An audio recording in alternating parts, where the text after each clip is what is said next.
요즘 우리가 마태복음을 계속해서 묵상하지 않습니까? 마태가 전한 복음, 복스러운 소식이라는 뜻입니다. 우리가 내일부터 또 특별 새벽 예배가 시작이 되는데 이번 특별 새벽 예배의 주제는 복음입니다. 우리가 복음에 대해서 굉장히 잘 아는 것 같지만 또 깊이 들어가 보면 잘 모르는 부분도 꽤 있어요. 그래서 이번에 특별 새벽 예배 꼭 참석하셔서 복음에 대해서 한번 정리된 그런 메시지를 한번 들어보시기를 부탁드립니다.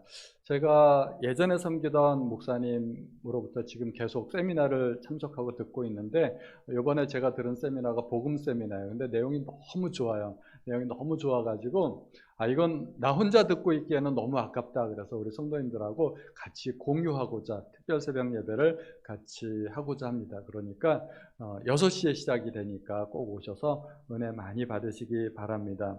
오늘 말씀은 지난 화요일 큐티 말씀이시죠? 이미 다 묵상하셨죠? 네, 날마다 말씀 묵상하시기 바랍니다. 이제 매일 성경 3, 4, 5로가 나왔는데 혹시 안 받으신 분들은 교회에서 구매 가능하니까 구매해 주시기 바랍니다. 말씀 묵상하시고 우리 전교인 카톡방에 목사님들이 또 새벽 예배도 올려드리고 말씀 요약본도 올려드리고 그러니까 우리 깨달은 말씀 있으면 한 문장씩 같이 올려주시면 서로 은혜가 되고 도움이 될 것 같아요. 오늘 본문의 말씀은 예수님에 관한 소문을 요한이 옥에서 듣고 예수께서 과연 그리스도인지 확인하기 위해서 제자들을 예수님께 보내어서 묻는 과정입니다. 요한이 옥에 갇혔죠. 옥에 갇혀있기 때문에 더 이상 사역을 할 수 없었습니다. 요한의 사역은 다 중단되었습니다. 그러나 요한은 예수님을 향하여서 그는 흥하여야 하겠고 나는 쇠하여야 하리라 하고 고백했습니다. 그래서 요한은 사실 문제될 게 없습니다. 나는 이제 중단되었지만 이제 내가 기대했던 그 메시아가 나보다 더 큰 사역을 이루실 것이다. 그래서 요한은 기대하고 있었던 것입니다. 메시아가 오시면 그분은 불과 성령으로 세례를 베푸실 것이고 쭉정이는 모아 꺼지지 않는 불에 태우실 것이라고 자기는 그렇게 증언했습니다. 요한이 증언했던 그 메시아는 심판주 메시아였던 것입니다. 그런데 가만히 옥에서 예수님에 관한 소식을 듣자 하니까 자기 기대랑 조금 다른 거예요. 예수님은 죄인을 심판하실 줄 알았는데 오히려 세리와 죄인들의 친구가 되어주시고 또 먹기를 탐하고 포도주를 즐긴다 하는 소문이 들렸던 것입니다. 그러니까 요한이 조금 헷갈리기 시작하는 거예요. 어떻게 그러실 수가 있지? 메시아가? 저분이 메시아라면 그래서는 안 되는 거 아닌가? 아마도 메시아가 아닌 게벼. 그러고서 막 헷갈리기 시작하는 거죠. 예수님 때문에 요한이 시험에 든 거예요. 그래가지고 당신이 메시아 맞습니까? 이거를 확인해 보고 싶었던 겁니다. 그래서 제자들을 보내서 우리가 다른 사람을 기다려야 됩니까? 확실하게 얘기를 해 주십시오. 그렇게 확인하는 과정입니다. 그런데 예수님께서는 그 요한의 질문을 듣고 그냥 가타부타 딱 부러지게 얘기를 해 주셨으면 좋겠는데 그렇게 말씀하지를 않으셨습니다. 그리고 이렇게 이야기하시죠. 오늘 우리가 읽은 본문에 맹인이 보며 못 걷는 사람이 걸으며 나병 환자가 깨끗함을 받으며 못 듣는 자가 들으며 죽은 자가 살아며 가난한 자에게 복음이 전파된다 하라. 이 말씀은 이사야 선지자가 예언했던 말씀입니다. 과거에 이사야 선지자가 예언을 했는데 메시아에 관한 예언인데 그 예언이 지금 이루어지고 있다는 말입니다. 이사야서 말씀을 보면 그때 맹인의 눈이 밝을 것이며 못 듣는 사람의 귀가 열릴 것이며 그때 저는 자는 사슴같이 뛸 것이며 말 못하는 자의 혀는 노래하리니 이는 광야에서 물이 솟겠고 사막에서 시내가 흐를 것임이라. 또 61장에 보면 주 여호와의 영이 내게 내리셨으니 이는 여호와께서 내게 기름을 부으사 가난한 자에게 아름다운 소식을 전하게 하려 하심이라. 이게 오늘 우리가 읽은 본문의 말씀입니다. 예수님이 과연 메시아가 맞는지 요한이 질문했을 때 주님은 성경의 예언을 통하여 자기를 드러내셨던 것입니다. 이사야가 예언했던 그 예언이 지금 이루어지고 있는 것이 아니냐? 메시아가 어떤 사람인지, 어떤 사역을 하고 할 사람인지 그것은 이미 성경에 다 기록이 되어 있다는 것입니다. 그러므로 메시아를 어떻게 알아볼 수가 있습니까? 성경을 통하여. 당연히 구약 성경이죠. 구약의 성경을 통하여 메시아를 알아볼 수 있다는 것입니다. 그런데 주님에 대한 요한의 오해는 메시아 사역을 오해했기 때문에 발생한 것입니다. 주님의 사역은 멸망케 하는 것이 아니라 구원하는 것이었습니다. 그런데 요한은 그리스도께서 오시면 모든 악을 멸하실 것이라고 예상했던 것이죠. 마태복음 말씀에 보면 이미 도끼가 나무 뿌리에 놓였으니 좋은 열매를 맺지 아니하는 나무마다 찍혀 불에 던져지리라. 손에 키를 들고 자기의 타작마당을 정하게 하사 알곡은 모아 곡간에 들이시고 쭉정이는 꺼지지 않는 불에 태우시리라. 불에 관한 언급을 2번이나 이야기했습니다. 요한은 굉장히 정의로운 사람이었습니다. 악을 참아보지 못하는 사람이었습니다. 헤롯이 자기의 동생의 아내를 빼앗아서 자기의 아내로 삼는 것을 보고 대놓고 직언했다가 옥에 갇혔습니다. 그러다가 결국 참수까지 당하지 않았습니까? 요한은 이 세상의 모든 악이 멸절되기를 기대했습니다. 그러므로 요한의 메시지는 심판의 메시지였고 요한이 기대했던 메시아는 심판의 메시아였습니다. 당연히 맞는 말이죠. 틀린 것은 아니지만 요한이 너무 앞서 나갔습니다. 심판의 메시아는 그때 오시는 것이 아니라 아직도 안 오셨는데 언젠가 다시 오실 예수님께서 다시 오시면 그때는 심판주로 오실 것입니다. 그러나 요한의 때는 심판주로 오시는 것이 아니었던 것입니다. 하나님이 원하셨던 것은 무엇이었을까요? 에스겔서 말씀해 보면 주 여호와의 말씀이니라 내가 어찌 악인이 죽는 것을 조금인들 기뻐하랴 그가 돌이켜 그 길에서 떠나 사는 것을 어찌 기뻐하지 아니하겠느냐. 하나님은 심판보다 구원에 더 관심이 있으셨던 것입니다. 그래서 주님은 요한에게 자기의 사역에 대해서 전하셨습니다.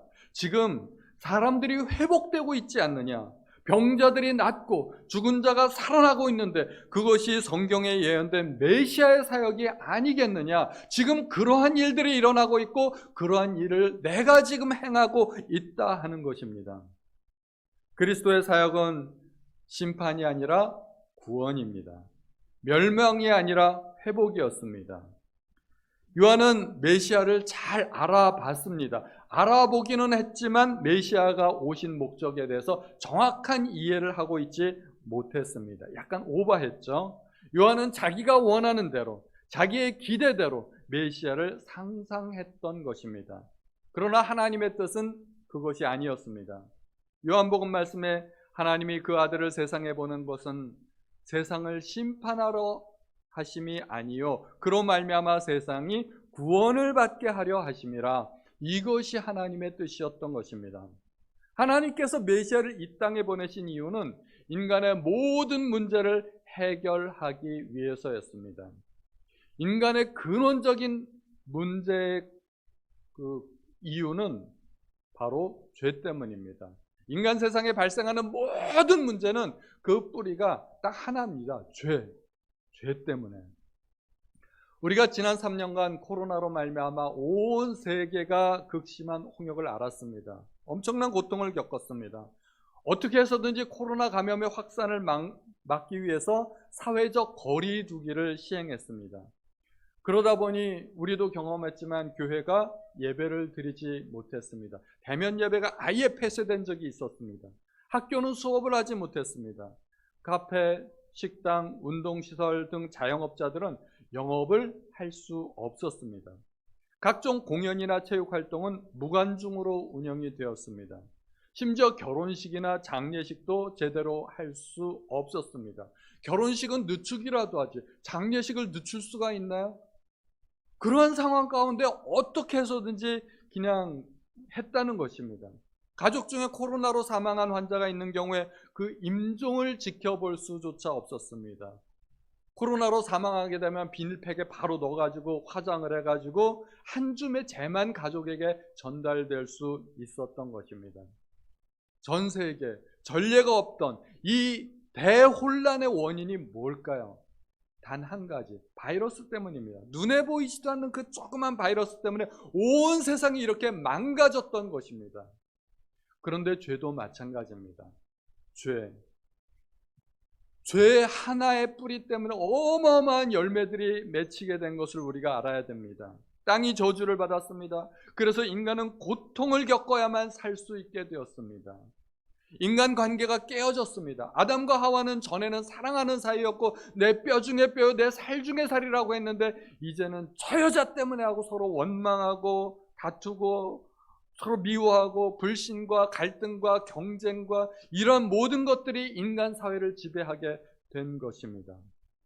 이 세상은 전쟁과 지진, 가뭄, 태풍, 해일, 기근, 질병, 각종 재해가 끊이지 않는 세상이 되었습니다. 지금 세상이 그런 세상이 아니겠습니까? 주님께서 이 땅에 오신 것은 모든 인간 세상의 불행의 원인인 죄를 해결하기 위해서 오신 것입니다. 그런데 주님은 물론 당연히 죄를 해결하러 오셨지만 그 뿌리만 제거하는 것이 아니라 표면적으로 나타나 있는 죄의 결과도 동시에 해결해 주셨습니다. 물론 그 혜택을 전 세계 모든 사람들이 다 본 것은 아닙니다. 주님 근처에 있던 일부의 사람들이 혜택을 보기는 했지만 각종 질병과 장애, 죽음의 문제를 주님은 해결해 주셨습니다. 맹인과 못 걷는 자, 나병 환자, 못 듣는 자, 죽은 자, 가난한 자들이 각각 저마다의 문제가 있지 않았습니까? 그런데 예수님을 만나서 그 모든 문제들이 해결되었던 것입니다. 맹인들은 눈을 뜨게 해주셨습니다. 못 걷는 자는 일어나 걷게 해주셨습니다. 나병 환자는 깨끗하게, 못 듣는 자는 듣게 해주셨습니다. 심지어 죽은 자를 다시 살려주셨고 죽음의 문제를 해결해 주셨습니다. 그런데 주님이 문제를 해결해 주셨는데 마지막 부분에 굉장히 심오한 부분이 있습니다. 얼핏 봐서 잘 이해가 안 되는 부분. 그럼 가난한 사람들의 문제도 해결해 주셔야 되지 않겠습니까? 가난한 사람들의 문제를 주님께서 해결해 주시기 위해서 어떻게 해야만 했을까요? 얼핏 생각하면 돈을 주시면 될 것 같아요. 가난한 사람들에게 재정을 허락해 주시면 가난한 사람들이 부유해지고 그럼 행복하게 살 것 같은데, 그런데 주님의 해답은 그것이 아니었습니다. 가난한 자들에게 복음이 해답이라는 것입니다. 가난한 자에게 복음이 전파된다 하라. 예수님은 단 한 번도 어떤 가난한 사람에게도 재물을 주신 적이 없어요. 돈 가지고 가난의 문제를 해결하신 적이 없습니다. 귀신은 내쫓으셨습니다. 병은 고치셨습니다. 풍랑은 잔잔케 하셨습니다. 배고픈 사람들에게는 먹을 것을 주셨습니다. 그런데 한 번도 재물을 주신 적은 없습니다. 왜 그럴까요? 재물이 답이 아니기 때문입니다. 예수님은 오히려 가난한 사람들에 대한 해답은 복음이라고 말씀하십니다. 왜 그럴까요? 저희 막내 재민이가 지금은 저보다 더 크지만 어렸을 때, 조그만할 때 칼을 가지고 한번 논 적이 있어요. 칼 가지고 놀길래 제가 얼른 보고 빼앗았습니다. 자기는 그게 장난감인 줄 알고 놀았는데 장난감을 빼앗겼으니까 그 자리에서 그냥 울음이 터져버렸습니다. 아이들 눈에는 칼도 장난감으로 보였는지 모르지만 제가 보기에는 부모 입장에선 그것은 아이를 다칠 수도 있는 흉기였던 것입니다. 그런데 사실은 재물도 마찬가지입니다. 재물은 그것을 다스리고 조절할 수 있는 능력을 가진 사람에게는 훌륭한 도구가 될 수 있습니다. 훌륭한 하인입니다. 재물을 통해서 여러 가지 좋은 일들을 할 수 있습니다. 그러나 재물은 그것을 다스릴 수 없는 사람에게는 오히려 상전이 됩니다. 아주 혹독한 상전이 될 수 있습니다. 그래서 성경은 너희가 하나님과 재물을 겸하여 섬길 수 없다고 말씀합니다. 재물을 섬긴다는 것은 재물이 상전이 된다는 것입니다. 재물이 상전이 되면 재물이 우리에게 일시킵니다. 우리는 재물이 시키는 대로 하게 됩니다. 그래서 재물 때문에 온갖 악행도 저지르게 됩니다. 재물 때문에 배신하고, 재물 때문에 속이고, 재물 때문에 착취하고, 재물 때문에 심지어는 살인도 저지르게 됩니다. 재물이 상전이기 때문에 재물이 시키는 모든 일을 하게 되는 것입니다. 그래서 하나님은 부를 다스릴 수 있는 능력이 없는 사람에게는 부를 주실 수 없는 것입니다. 그런 사람에게 부귀는 오히려 엄한 주인이 되어서 그 사람을 다스리고 그 사람을 종으로 부리게 되는 것입니다. 우리가 부를 소유하려면 먼저 부를 다스릴 수 있는 능력이 있어야 됩니다. 부를 다스릴 수 있는 능력은 어디에서 나올까요? 부를 다스릴 수 있는 능력이란 재물의 지배를 받지 않는다는 의미입니다. 하나님을 섬길 때 우리는 재물의 지배를 받지 않게 되고 재물을 섬기지 않게 됩니다. 우리는 하나님을 섬기든지 재물을 섬기든지 둘 중에 하나만 선택할 수 있습니다. 둘 다 섬길 수가 없습니다. 내가 누구를 섬기는지를 알려면 누구의 명령을 따르는지를 보면 알게 됩니다. 우리는 말로는 다 하나님을 섬긴다고 그래요. 그런데 정말 그럴까요? 하나님도 우리에게 명령하시고 재물도 우리에게 뭔가 요구할 때가 있어요. 그때 우리가 누구의 명령을 듣는지를 보면 알 수 있다는 거예요. 예를 들어서 하나님은 우리에게 정직함을 요구하십니다. 너희는 세상에서 정직하게 살아야 돼. 그런데 재물은 우리에게 부정직을 요구합니다. 재물을 벌려면 적당히 속이고 거짓말하고 사기도 쳐야 돼. 그럴 때 우리가 누구의 요구를 듣는지 우리의 삶을 보면 우리의 주인이 누군지를 알 수 있다는 것입니다. 만약에 재물 때문에 부정직하다면 우리는 더 이상 하나님이 나의 주인이라고 말할 수 없는 것입니다. 백부장은 이 관계를 정확하게 알았어요. 성경에 나오는 백부장이 있지 않습니까? 나도 남의 수하에 있는 사람이요 내 아래도 군사가 있으니 이더러 가라 하면 가고 저더러 오라 하면 오고 내 종더러 이것을 하라 하면 하나이다. 재물이 우리에게 그렇게 종부리도 우리를 일시킬 수 있다는 것입니다. 너 돈 벌려면 거짓말해야 돼. 그러면 우리가 거짓말하고, 너 돈 벌려면 부정직해야 돼. 그러면 부정직하고, 그게 재물의 노예가 된 것 아니겠습니까? 재물이 상전인 것이죠. 만약에 어떤 사람이 진심으로 하나님을 주인으로 섬기고 하나님을 예배한다면 세상에 그 어떤 것도 그 사람의 마음속에서 주인 행세를 할 수 없을 것입니다. 이미 하나님이 최고의 주인이시기 때문에 그 어떤 것도 하나님의 명령과 위배되는 일을 시킬 수 없다는 것입니다.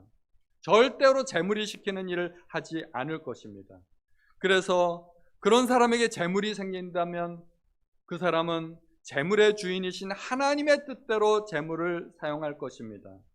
그런 사람은 재물을 올바로 사용하는 방법을 아는 것입니다. 하나님을 위해서, 이웃을 위해서 재물을 사용할 줄 아는 사람입니다. 또 많은 재물을 소유하였다 할지라도 그런 사람은 재물 때문에 교만해하지 않습니다. 그때 비로소 재물은 훌륭한 하인이 되는 것입니다. 재물을 부릴 수 있는 것입니다. 하나님께서 주신 재물은 이렇듯 여러 가지 좋은 일에 사용될 수 있고 하나님은 그런 사람들에게 비로소 재물을 맡기십니다. 오직 나만을 위해서 재물을 사용할 수 있는 사람은 하나님께서 왜 재물을 주시겠어요? 왜 재물을 맡기시겠어요? 아무런 이유가 없잖아요. 하나님의 뜻대로 그 재물을 사용할 수 없기 때문에. 세상에 사는 거의 모든 사람이 돈 걱정을 하며 살아갑니다. 우리는 착각하는 게 있어요. 가난한 사람은 돈 걱정을 많이 하고 부자는 돈 걱정 안 하겠지. 부자는 과연 정말 돈 걱정을 안 할까요? 제가 보니까 그렇지 않은 것 같습니다. 액수의 차이만 있을 뿐이지 부자나 가난한 사람이나 돈 걱정하기는 마찬가지입니다. 가난한 사람은 작은 돈 때문에 걱정하고 부자는 큰 돈 때문에 걱정하고, 그래서 가난한 사람에게 많은 재물을 준다면 그가 평생 돈 걱정을 안 하며 살아갈 수 있을까요? 그렇지 않죠. 돈이 많아지면 욕심도 많아집니다. 그리고 여전히 돈 걱정을 하게 될 것입니다. 전에는 작은 돈이 없어서 걱정을 했는데 부자가 되면 큰 돈이 없어서 걱정하고 염려하게 될 것입니다. 그러므로 세상 사람들은 돈을 걱정하며 살아가고 돈을 섬기면서 살아갈 수밖에 없는 것입니다. 하나님을 모르니까. 돈을 앞에 놓고 절을 하는 것은 아니지만 돈이 주인이고 돈이 시키는 일을 하는 것입니다. 재물을 섬기는 사람은 하나님이 주인이라고 말할 수 없습니다. 또 반대로 하나님을 올바로 섬기는 사람은 재물이 주인일 수 없습니다. 세상에서 가난한 사람의 소원은 무엇일까요? 가난한 사람의 소원은 물질적으로 부유해지는 것입니다. 나도 한번 부자가 되어봤으면 좋겠다. 나도 원 없이 펑펑 돈 한번 써봤으면 좋겠다. 그의 마음속에는 부에 대한 욕망으로 가득 차 있습니다. 오직 부귀, 영화, 재물, 그러한 것들이 그의 인생의 목적이 될 수도 있습니다. 부자가 되면 행복할 것이라고 생각합니다. 그렇다면 그의 마음속에는 이미 재물이 우상으로 자리 잡고 있는 것입니다. 인생의 목표가 재물이라면 재물이 우상이지 뭐겠습니까? 그가 원하던 원치 않던 이미 재물을 섬기고 있는 사람입니다. 재물이 그의 주인입니다. 그런데 그런 사람에게 복음이 들어가면 어떻게 될까요? 어쩌다 예수를 믿게 되었어요. 재물만을 최고로 알던 사람이 하나님을 알게 되었습니다. 하나님의 은혜와 사랑을 깨닫게 되었습니다. 마음속에 신앙이 싹트게 되었습니다. 그리고 하나님을 섬기는 사람으로 조금씩 바뀌어갑니다. 그가 하나님을 섬기게 되면 비로소 하나님과 이웃을 위해서 재물을 사용할 수 있게 됩니다. 재물을 다스리는 능력이 그에게 생기게 된 것입니다. 자연스럽게 그는 재물로부터 자유로워지고 모든 욕심으로부터, 탐욕으로부터 자유로워지고 진정한 부를 누릴 수 있게 되는 것입니다. 그러므로 예수님께서는 가난한 자에게는 복음이 해답이라고 말씀하시는 것입니다. 가난에 대한 해답은 결코 재물이 될 수 없습니다. 주인을 바꿔야 됩니다. 이제는 더 이상 재물을 섬기지 않고 주님을 섬기는 사람으로 바뀌어야 되는 것입니다. 그래야 인생이 형통하게 되는 것입니다. 성전 미문에 앉아서 구걸하던 안진뱅이 거지가 있었습니다. 그 거지는 지나가는 사람들에게서 동전 한 입 적선받는 것이 기쁨의 전부였을 것입니다. 많은 사람들이 그 앞을 지나가지만 대개는 적선 안 하죠. 그러다 어쩌다 착한 한 사람이 동전 한 입 딱 던져주면 아이고 감사합니다 그러면서 얼마나 행복해했을까요? 그런데 베드로와 요한이 그 앞을 지나가게 되었습니다. 만약 그 거지에게 베드로가 동전 한 입을 던져주었다면 역시 감사합니다 그러면서 행복했겠죠. 만약에 동전을 한 10개쯤 던져주었으면 그 거지는 이것이 웬 떡이냐 하면서 너무너무나 좋아했겠죠. 그렇다고 거지의 인생이 바뀌나요? 거지가 부자가 되나요? 아닙니다. 만약에 베드로가 동전 한 100개쯤 던져주었다면 이 거지는 얼마나 행복했을까요? 와, 오늘은 완전히 땡 잡은 날이다. 세상에 살다 보니까 이런 날도 있구나. 그러면서 마냥 행복해했겠죠. 그렇다고 거지의 인생이 바뀌나요? 안 바뀝니다. 거지에게 베드로가 동전 100개를 상자에 담아서 통째로 던져주었다면 이 거지가 얼마나 행복했을까요? 이것이 꿈이냐 생시냐 이제 나도 재벌이다 하면서 기뻐했겠죠. 이제는 구걸 안 해도 되겠죠. 구걸하러 안 나왔을 겁니다. 한 달 후에 어떻게 됐을까요? 1년 후에 어떻게 됐을까요? 제 생각에는 여전히 구걸하러 나왔을 것입니다. 거지 신세를 면하지 못했을 것입니다. 여전히 거지는 거지입니다. 그런데 베드로는 거지에게 동전을 한 푼도 던져주지 않았습니다. 그러나 그의 인생을 송두리째로 바꿔놓는 어떤 한 가지 일을 했습니다. 나사렛 예수의 이름으로 불구였던 그의 다리를 고쳐주었고 그는 이제 성전에 들어가서 걷기도 하고 뛰기도 하고 하나님을 찬양하게 되었습니다. 그는 구걸하던 인생에서 하나님을 찬양하는 인생으로 바뀌게 된 것입니다. 그 다음날 그가 여전히 구걸하러 나왔을까요? 안 나왔을 것입니다. 그는 전혀 다른 인생을 살게 되었습니다. 예수의 이름으로 고침을 받은 순간 그의 인생은 송두리째 바뀌게 된 것입니다. 복음의 능력은 바로 그러한 것입니다. 하나님은 가난의 문제를 돈 갖고 재물 갖고 해결해 주기를 원치 않으셨습니다. 재물은 가난의 문제를 해결해 주지 못하기 때문입니다. 가난의 문제는 돈이 있느냐 없느냐의 문제가 아닙니다. 그것은 나의 주인이 누구냐 하는 것입니다. 나의 주인이 과연 재물이냐 하나님이냐 하는 문제입니다. 그래서 예수님은 가난한 자들에게 재물을 주신 적이 없었던 것입니다. 재물 섬기지 말라는 것입니다. 예수님은 재물을 섬기는 사람에게 이제는 네가 주인을 바꿔야 돼. 그래야 네 인생이 달라져. 그렇게 말씀하시는 것입니다. 재물은 만약에 우리가 재물을 종으로 삼는다면 그 재물은 아주 훌륭한 종이 될 수 있습니다. 그러나 주인으로 섬긴다면 그 주인은 아주 악독한 주인이 될 수 있습니다. 가난한 사람이 재물을 섬기게 되면 그것은 그런대로 이해가 됩니다. 평생을 가난하게 살아왔다면 한 번쯤 부자가 되기를 꿈꾸어 보지 않겠습니까? 뭐 이해가 될 수가 있는데, 그런데 부자가 재물의 노예가 되면 그 부자의 재물은 사람을 완전히 망쳐 놓습니다. 가난한 사람 앞에서 거들먹거리고, 가난한 사람 무시하고, 목에 힘을 주고, 사치와 허영에 사로잡히거나 또는 스크루지처럼 그런 수전노가 될 수도 있습니다. 이미 많은 재물을 모았는데 더 큰 재물을 모으기 위해서 가난한 사람들을 착취하기도 하고 서슴지 않는 것이죠. 그런 일들을. 그러니 가난한 사람이 만약에 재물을 섬기는 사람이라면 재물은 결코 가난에 대한 해결책이 될 수 없다는 것입니다. 가난의 문제는 돈이 있느냐 없느냐의 문제가 아닙니다. 그것은 내가 누구를 섬기느냐의 문제입니다. 그러므로 돈이, 재물이 해답이 될 수 없습니다. 많은 그리스도인이 하나님을 섬김으로 더 이상 재물을 섬기지 않게 되었습니다. 하나님은 우리를 재물의 종에서 자유롭게 풀어놓아 다니게 해 주신 것입니다. 그리고 그런 분들 가운데 많은 분들이 하나님으로부터 물질적인 축복도 받게 되었습니다. 재물은 가난에 대한 해답이 아닙니다. 많은 사람이 복권에 당첨된 이후에 가정이 파탄났다는 통계가 있습니다. 거의 절반이라고 합니다.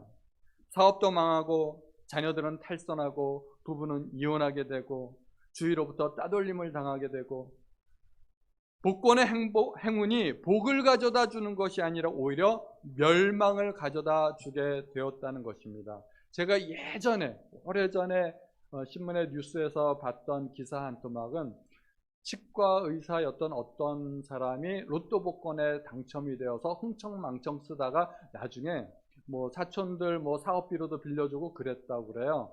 그러다가 이 사람이 그 돈을 다 쓰고 나자 이제 지출은 많아졌는데 수입이 감당이 안 되니까 보석상에 가서 절도짓을 하다가 검거가 되었다고 하는 겁니다. 이 로또 복권에 당첨되고 나서 절도 행각을 벌이다가 걸렸다는 거예요. 망한 겁니다. 가난 문제에 대한 해답은 재물을 주인으로 섬기지 않는 것입니다. 하나님을 주인으로 섬기게 되면 더 이상 재물의 종노릇하지 않아도 됩니다. 그래서 복음이 필요합니다. 하나님을 주인으로 섬기고 하나님을 위해서 재물을 사용할 줄 아는 사람에게 하나님께서 재물을 부어주시는 것입니다. 재물을 올바로 쓸 줄 아니까, 그래 너 돈 올바른 곳에 더 써봐, 그러면서 하나님께서 계속해서 부어주신다는 것입니다. 그것이야말로 가난에 대한 진정한 해법인 것입니다. 하나님은 모든 사람이 하나님을 섬기고 재물을 다스릴 수 있기를 원하십니다. 그런데 안타깝게도 그렇지를 못합니다. 심지어 그리스도인들 중에서도 하나님을 재물을 벌기 위한 도구로 생각하는 사람이 있습니다. 내가 하나님을 잘 섬기면 하나님께서 나에게 복을 주시고 나에게 부자로 만들어 주시겠지. 그게 기복신앙입니다. 그래서 기복신앙이 대단히 위험합니다. 우리는 주인과 종을 명확하게 구분할 수 있어야 됩니다. 하나님이 주인이시고 재물은 종이 되어야 됩니다. 그런데 그래서 가난에 대한 예수님의 분명한 해답은 복음이라는 것입니다. 우리는 가난할수록 하나님을 더 잘 믿어야 됩니다. 막말로 돈 없으면 신앙이라도 있어야 됩니다. 온천하 만물을 창조하신 하나님은 얼마든지 우리에게 물질적인 복을 주실 수 있습니다. 그러나 하나님께서 아무나 그런 복을 주시는 것이 아니라는 것입니다. 재물의 종이 된 사람에게 부를 선물로 주실 수 없는 하나님이십니다. 그것은 재앙이기 때문에. 그래서 가난에 대한 예수님의 처방은 복음입니다.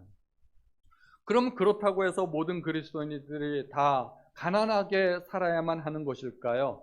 그렇지 않습니다. 재물을 다스릴 수 있는 능력을 가진 사람에게 하나님께서 부도 선물로 주실 수 있습니다. 그러면 우리가 가만히 생각해 봐야 돼요. 나는 재물을 다스릴 수 있는 능력이 있는가? 내가 정말 그런 능력이 있는가? 어떻게 알 수 있을까요? 테스트해 보면 알죠. 하나님께서는 아브라함의 믿음을 테스트해 보셨습니다. 너 정말 너의 믿음을, 너의 신앙을 증명할 수 있어? 증명해봐.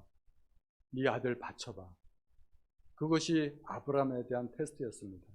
아브라함은 눈꼽만치도 주저함 없이 하나님, 내가 내 아들보다 하나님을 더 사랑합니다. 내 아들 여기 바칩니다 하고 하나님 앞에 아들을 바쳤습니다. 칼을 잡았습니다. 하나님께서 그 모습을 보시고 내가 이제야 나를 경외하는 줄 아노라, 아브라함의 신앙과 믿음을 인정해 주셨습니다. 우리는 재물을 섬기는 사람이 아니라는 것을 어떻게 하나님 앞에 입증할 수 있을까요? 방법은 동일하다고 생각이 됩니다. 하나님을 위해서 내가 재물을 바칠 수 있으면 입증이 되지 않을까 생각이 됩니다. 그것이 11조일 것입니다. 11조는 그래서 복 받는다는 얘기도 있고 여러 가지 의미도 있지만 저는 신앙 고백이라고 생각이 됩니다. 우리는 매주일 사도신경을 신앙 고백으로 하지 않습니까? 그런데 말로만 하는 신앙 고백이 무슨 의미가 있겠습니까? 달달달달 외워가지고 그 말로 하는 신앙 고백은 저는 아무런 의미가 없다고 생각해요. 우리가 예배 형식을 맞추기 위해서 오늘도 우리가 사도신경을 고백하기는 했지만 그런다고 해서 그것이 진짜 신앙 고백이 될까요?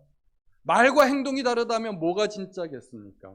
우리는 우리의 삶으로 행동으로 나의 신앙을 하나님 앞에 입증해 보일 수 있어야 됩니다. 우리가 재물의 11조를 하나님 앞에 바칠 때 그것은 우리가 재물보다 하나님을 더 사랑한다는 것을 입증하는 것입니다. 재물이 우리의 상전이 아니라는 것을 하나님 앞에 증명해 보이는 것입니다. 그러면 하나님도 비로소 안심하시고 재물의 복도 주시지 않겠습니까? 우리는 복음의 능력을 과소평가하는 경향이 있습니다. 복음은 우리의 삶의 모든 문제의 해답임을 기억하시기 바랍니다. 심지어 경제 문제까지도 경제하고 복음이 무슨 상관이 있어? 그렇지 않습니다. 경제 문제에 대한 해답도 복음입니다. 복음은 예수입니다. 예수, 하나님의 능력, 하나님의 은혜입니다. 우리가 구원받기 위해 예수 믿었지만 구원 받았다고 해서 예수가 더 이상 필요 없는 것은 아닙니다. 오히려 구원받고 나서 예수를 더 잘 믿으시는 그러한 성도님들 되시기를 예수님의 이름으로 축원드립니다.